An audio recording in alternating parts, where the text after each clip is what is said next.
Battle of the Sox, Boston and Chicago. Red Sox riding a 6-game win streak into this one. Bottom of one, no score. Wilson Contreras, a runner at second and 2 men out, and that's a base hit. 2 outs is going to be a theme in this highlight. The Red Sox did so much damage with 2 outs. That one gave them a 1-0 lead. Now we go to the third. Still 1-0 Boston. Miguel Vargas, 2 on and again 2 out. And here's a crazy play. So Caleb Durbin's going to make the stop. The throw to first is offline, but hold on, we're going home. Sam Antonacci making the decision to try and get to the plate, and he is out by about 6 steps. Take a look at this. Good defensive baseball, and the Red Sox still a 1-0 lead. Bottom of 3 now, still 1-0. Wilyer Abreu, and that one is not coming back. It also came with 2 out.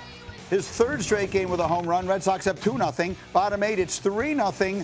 Durbin with a runner on second and 2 men out.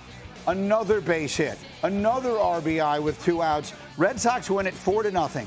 They have won 30 of their last 35 games, which is the best streak in franchise history. They've also won 9 straight series, the second longest streak in franchise history. They won 11 straight in 1912. This is a franchise, as I bring Buster Olney into the conversation, this is a franchise that dates back to the early 1900s when they were the Boston Americans, and this is the best 35-game stretch they have ever had. Buster Olney, this was a team that was ready to sell before the stretch began, and now they're the best team they've ever been. How in the world did this happen?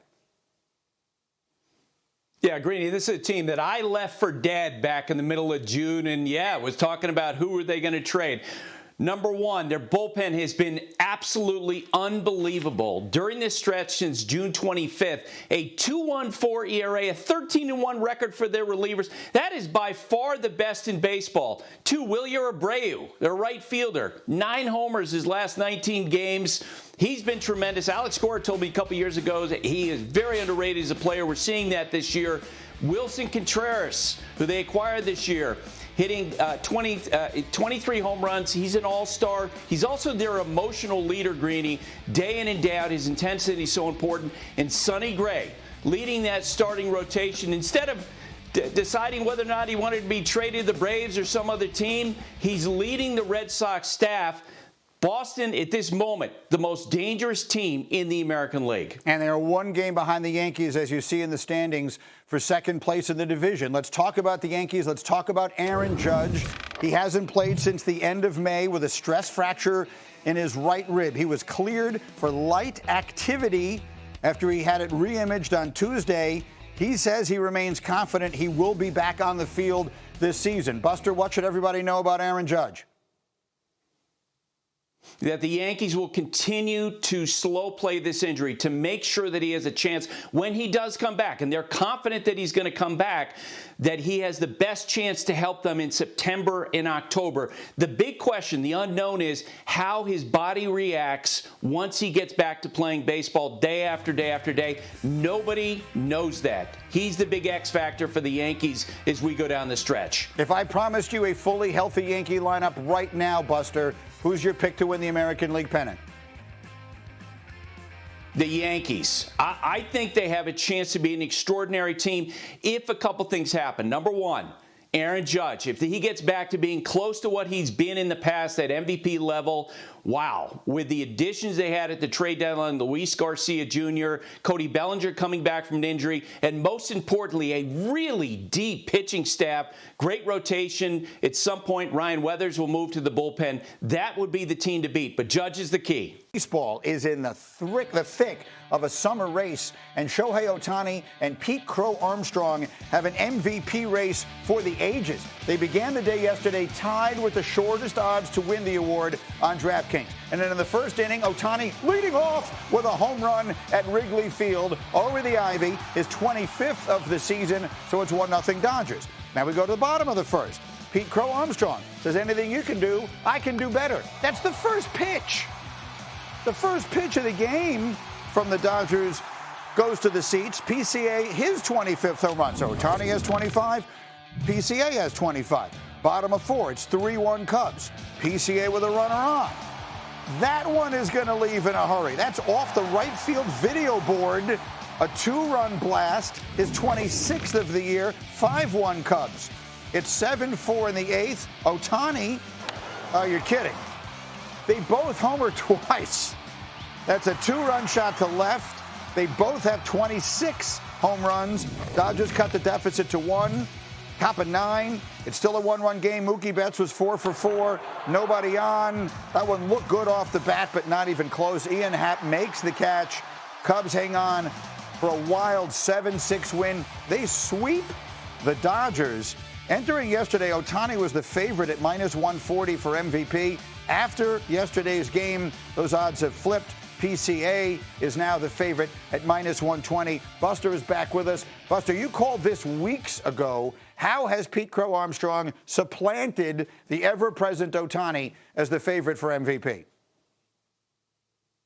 Greeny, we've talked so much about Ohtani as the two-way player, hitting and pitching. In his own way, Pete Crow Armstrong is a two-way player.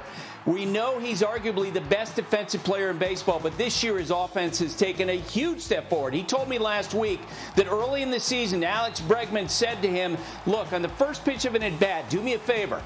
Just look for one pitch in one spot, and if it's not that pitch, just take it. And with that a little more selectivity that he's had at the plate, he has been so much more effective. He already has more walks this year than the last 2 seasons combined. He's on a pace, Greeny, to get on base about 300 times this year, 26 homers, 28 stolen bases. He is the front runner for MVP. They're very excited in Chicago on the north side, and they're proud on the south side, and they should be in both ways. But let's talk about the Dodgers.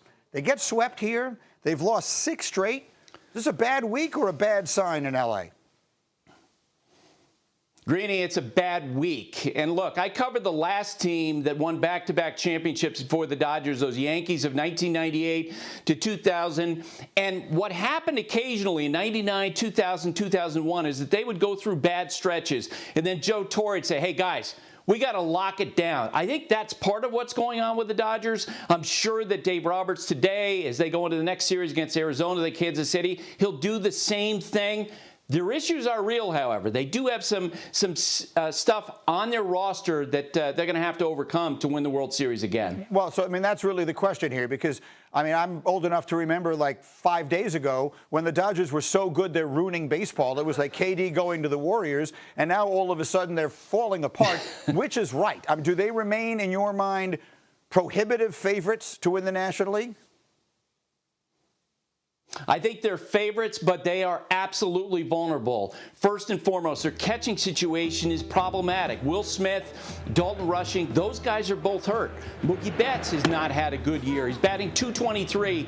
And let's face it, Kyle Tucker has been a disaster this year. He ranks 119th out of 146 hitters in wins above replacement. And he has been hitting better of late, but they need him to turn around. They have a great starting rotation. That has to be what they lean on once we get to the postseason. He is Robert Stanberry Olney III. Always there when we need him. Buster, thank you.